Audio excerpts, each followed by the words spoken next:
321. The Sheared Sheep. A sheep who had been clumsily sheared said to the person who had done it, "If it's my wool you want, then cut higher up. If you want my meat, then just kill me and get it over with, but don't keep torturing me like this." This fable applies to those who are clumsy in their craft. 322. Prometheus and Men. On the orders of Zeus, Prometheus made men and beasts. But Zeus remarked that there were many more animals than men and instructed him to transform some of the beasts into men. Prometheus carried out this order. It resulted in those who hadn't been given human form in the beginning taking the shape of men but having the souls of beasts. This fable applies to clumsy and savage men. 323. The Rose and the Amaranth. An amaranth which grew beside a rose said to it, "How beautiful you are! You are the delight of gods and men. I congratulate you on your beauty and your scent." The rose replied, "I only live but for a few days, Amaranth, and even if no one cuts me, I wither.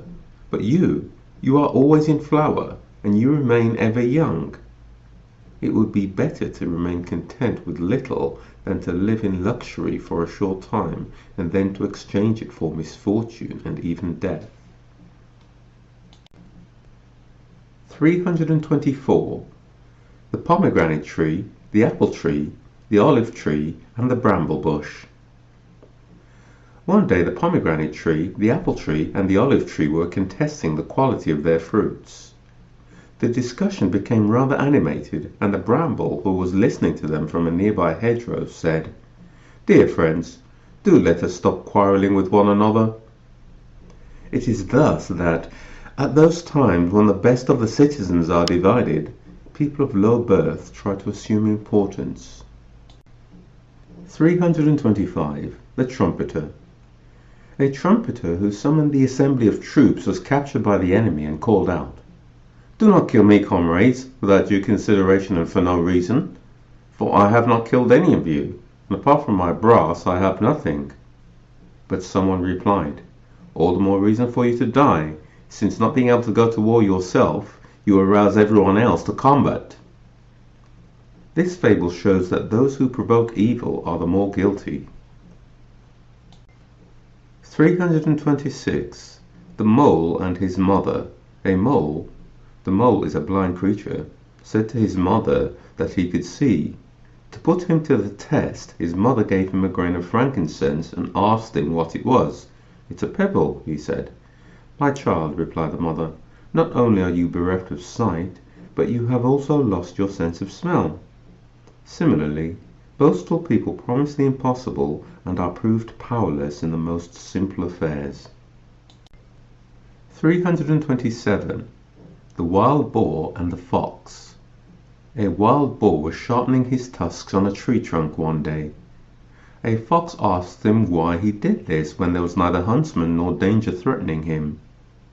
"I do it for a good reason," he replied, "for if I am suddenly surprised by danger, I wouldn't have the time to sharpen my tusks, but now I will find them ready to do their duty." This fable shows that it is no good waiting until danger comes to be ready. 328. The Wild Boar, the Horse, and the Huntsman. The wild boar and the horse shared the same pasture. Because the wild boar continually ruined the grass and muddied the water, the horse, wanting to have his revenge, turned to a hunter for help.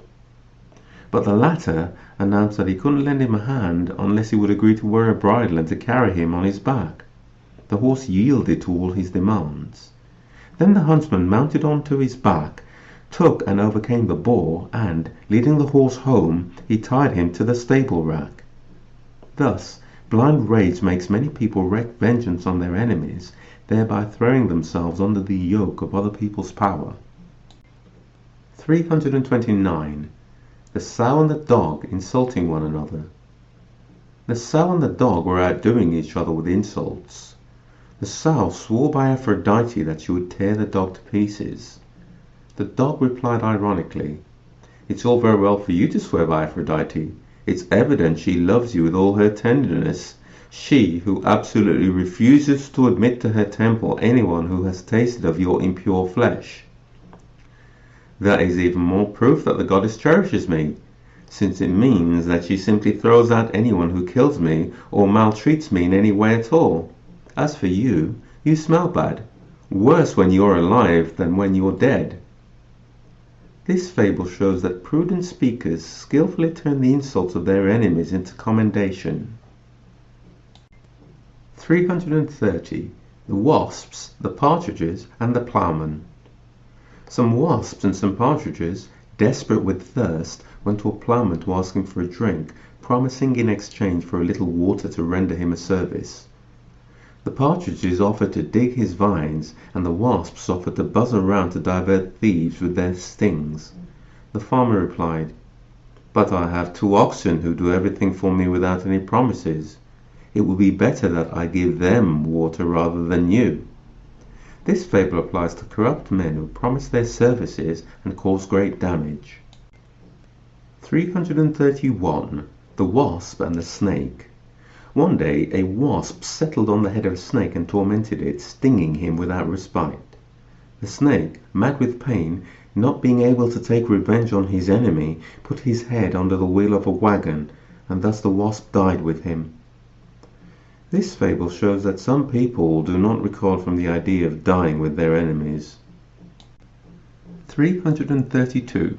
The bull and the wild goats. A bull was being chased by a lion and took refuge in a cave where there were some wild goats.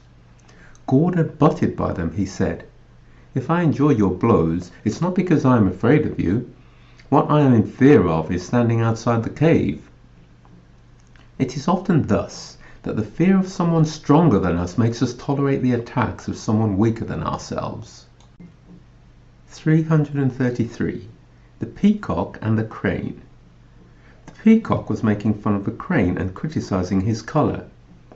"I am dressed in gold and purple," he said. "You wear nothing beautiful on your wings." "But I," replied the crane, "sing near to the stars, and I mount up to the heights of heaven. You, like the cockerels, can only mount the hens down below." It would be better to be renowned in poor garments than to live without honor in rich attire. 334. The peacock and the jackdaw. The birds were consulting together on the choice of a king.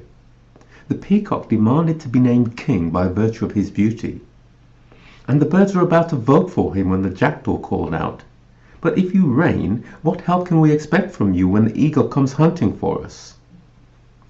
This fable shows that you should not reprimand those who, foreseeing future dangers, take precautions in advance. 335. The cicada and the fox. A cicada was singing at the top of a lofty tree. A fox, who wanted to eat it, thought up the following trick. He took up his position opposite her, he admired her delightful singing, and he invited her to come down. He said he would like to see the creature which possessed such a beautiful voice. Suspecting the trap, the cicada tore off a leaf and let it fall. The fox pounced upon it, believing it was a cicada. "You are mistaken, friend," she said to him, "if you believed that I would come down. I have mistrusted foxes ever since the day when I saw the wings of a cicada in a fox's droppings." The misfortunes of a neighbor make a sensible man wiser. 336. The cicada and the ants. It was winter. Their grain was damp and the ants were drying it. A cicada who was hungry asked them for something to eat. The ants replied, "Why didn't you too store up some provisions during the summer?" "I didn't have time for that," replied the cicada. "I was singing melodiously." The ants made fun of her. "Oh well," they said, "since you sang in summer, you can dance in winter." This fable shows that in all things one should beware of negligence if one wishes to avoid danger and trouble. 337. The wall of the house and the stake. A house wall, brutally pierced by a stake, cried, "Why are you piercing me, who have done you no harm?" The stake replied, "It's not me who is the cause of your suffering, but the one who is violently hitting me from behind." 338. The Archer and the Lion. A very skillful archer went up the mountain to go hunting there. All the animals fled from him except for the lion, which alone challenged him to fight. The archer let fly an arrow which struck him. Then he said, "Such is my messenger, after which I shall come for you myself." The injured lion took flight. A fox then called out to the lion to have courage and not to run away. But the lion replied, "You can't fool me. If he has such a stinging messenger, were he to come for me himself, what should I do?" One should consider the end at the outset and consequently secure one's safety. 339.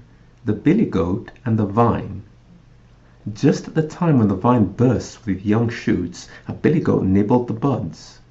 The vine said to him, "Why do you damage me like this? Is there no more green grass? You needn't think I'll provide any less wine than is needed when I come to sacrifice you." This fable confounds people who are ungrateful and who would like to steal from their friends. 340. The Hyenas. They say that hyenas change their sex every year and become males and females alternately. Now, one day a male hyena attempted an unnatural sex act with a female hyena. The female responded, "If you do that, friend, remember that what you do to me will soon be done to you." This is what one could say to the judge concerning his successor if he had to suffer some indignity from him.